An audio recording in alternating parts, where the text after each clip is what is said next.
Alright, so to start, I'm just going to take a water bottle and just mist my colors, and that way I have a little bit of water in each one, and I don't have to dip my brush back and forth trying to wet the colors and cross-contaminate the colors.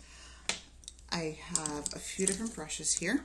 This is an all-purpose brush, and then these three are all watercolor brushes. This is a really large mop brush.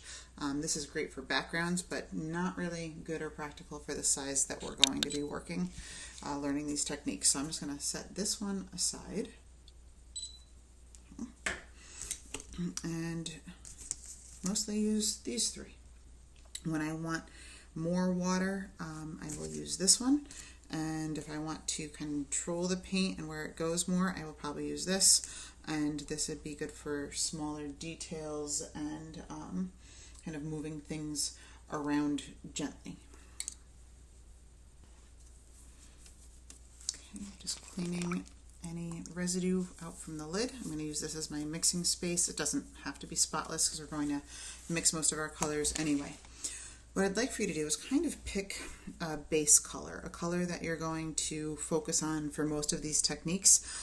We're going to add other colors to it, but I think sometimes it's easier to see the change in techniques if the color doesn't also change, because once we start doing weaker colors and stronger colors, we're also adding in other factors there. So I think I'm going to start off with just kind of using this blue as my base color. So to make my wash, I have that larger, not the giant one, but the kind of medium mop brush. So it's really wet. There's a lot of water in here, and I'm going to pick up some of this color. I'm going to add it to my lid. I'm going to squeeze off some of the extra paint in there so I'm not wasting any of the pigment. And then I think I'm going to get the slightly smaller brush, and I just want to add in the tiniest little bit of orange into it because I love adding those complementary colors in, and it's still very blue.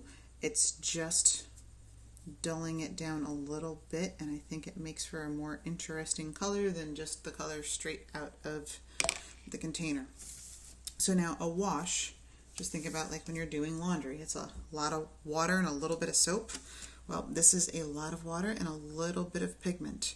So I'm going to take and even use a little bit more water in this area, and maybe you can kind of tell how see-through that is.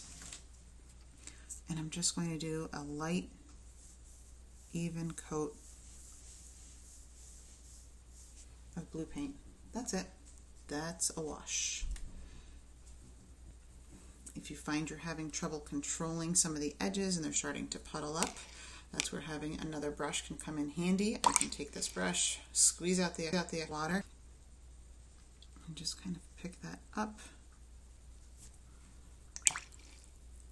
And if I wanted to, I could lightly go over this and just try to even out the color.